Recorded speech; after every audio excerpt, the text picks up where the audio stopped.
रहूँगी।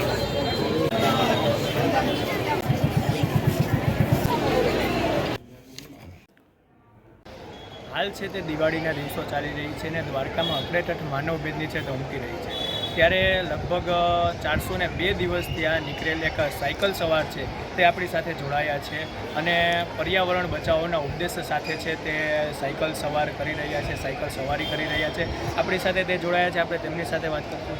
भैया आप कहाँ से आए, आपका नाम क्या है और आपका उद्देश्य क्या है और आप कैसे आए?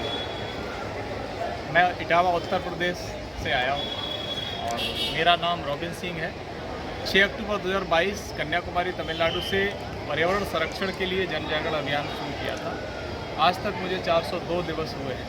इन 402 दिनों में 23,300 किलोमीटर के आसपास की दूरी मैंने तय की है और 21 राज्यों के 380 से अधिक जिलों तक मैं पहुँचा हूँ। ये गुजरात हमारा 21वां राज्य है। राजस्थान से आबू रोड होते हुए अंबाजी के रास्ते में गुजरात में प्रवेश हुआ हूँ। अब यहाँ से मैं महाराष्ट्र, तेलंगाना, गोवा, छत्तीसगढ़, मध्य प्रदेश, भोपाल में इस अभियान का समापन करूँगा, जो कि मार्च 2023 के अंतिम सप्ताह तक होगा।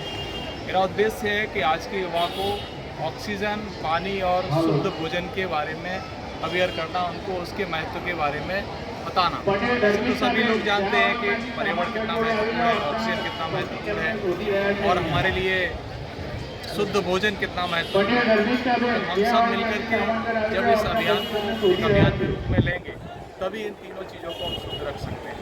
कोई भी जीव जब जन्म लेता है तो सबसे पहले उसे ऑक्सीजन की आवश्यकता होती है, फिर उसे पानी, फिर उसे अन्न। ये तीनों ही जब अशुद्ध हो जाएंगे तो फिर कैसे जिया जाएगा? तो जीने में बड़ा संकट आएगा। जीवन में भी आगे तमाम समस्या आएंगी। पानी नहीं होगा तो कैसे जिया जाएगा, कैसे हम सर्वाइव करेंगे? बहुत से सारे ऐसे देश हैं जहाँ पानी की पहले से समस्या है। भारत के अंदर भी बहुत से ज़िले हैं जहाँ पानी का क्राइसिस बढ़ा हुआ है और पानी दूषित भी हुआ है। नदियों का पानी भी निरंतर दूषित होता जा रहा है। तो ये सब मनुष्य ही उसका एक बड़ा कारण है। वैसे तो प्राकृतिक है, लेकिन मनुष्य उसको दूषित करने में गति देने का काम कर रहा है। तो सभी मनुष्य जो दुनिया में निवास करते हैं, 700 करोड़ से अधिक, उन सबको मिलकर के अपने पर्यावरण को बचाने का एक संकल्प लेना पड़ेगा और उनके लिए अनिवार्य भी है और उनकी जिम्मेदारी भी है। पिछले समय पूर्व के जो लोगों ने पर्यावरण के संरक्षण के लिए काम किया है, उन सब का उद्देश्य बहुत ही अच्छा था, लेकिन आज के हम सब लोग भूल गए हैं कि पर्यावरण संरक्षण के लिए हम सबको क्या करना चाहिए। पहले हम पेड़ पौधों की, नदियों की पूजा करते थे और पर्वतों की पूजा करते थे और प्रकृति की वंदना करते थे, समुद्र की पूजा करते थे, आरती करते थे। आज वो सब कामों को हम सब ने अपने दैनिक अभ्यास से खत्म किया है। तो सभी लोग मिलकर के अपना कुछ समय अपने पर्यावरण के लिए निकालें, यही हम सबका उद्देश्य होना चाहिए। इसी हेतु ये पूरा जनजागरण है। भारत के प्रमुख मंदिरों में मैं जाता हूँ। 12 जो 12 ज्योतिर्लिंगों में मेरा जाना हो रहा है और 4 मठों में मैं जा रहा हूँ। और उसके अलावा स्कूल, कॉलेज और यूनिवर्सिटीज़ के शिक्षार्थियों के साथ पर्यावरण के प्रोफेसरों को लेकर के मैं इन्हीं विषयों को लेकर के निरंतर संवाद और चर्चा कर रहा हूँ, ताकि एक जन अभियान बने, इसकी बहुत आवश्यकता है। आपने 21 राज्य जाके फिर गुजरात और आप पर्यावरण का उद्देश्य ले रहे हैं, तो साथ ही में आप गुजरात में आपको पर्यावरण के साथ प्लास्टिक का यूज़ तो बहुत ज़्यादा सब जगह है ही। सरकारें उस पर प्रयास भी कर रही हैं।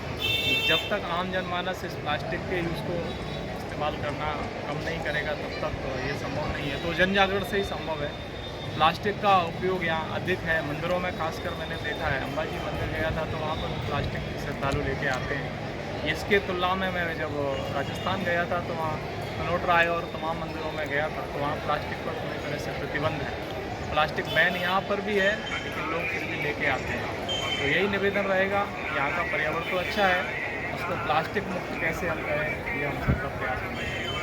जनमानस को भी और शासन प्रशासन को भी इस पर बहुत ज़्यादा प्रयास करना चाहिए। 21 રાજ્યો છે તે ફરી અને દ્વારકા છે તે યુવાન છે તે પહોંચી ગયા છે અને તેમનું પણ કહેવું એ જ છે કે આપણું વાતાવરણ શુદ્ધ છે, પરંતુ પ્લાસ્ટિક છે તે ક્યાંક ને ક્યાંક વધુ યુઝ થાય છે। તો આપણે સૌ જાગૃત બને અને પ્લાસ્ટિક ન વાપરીએ તેવો પણ આજે એક સંકલ્પ કરી શકાય। ઋષિ રૂપાલિયા દેવભૂમિ ન્યૂઝ દ્વારકા।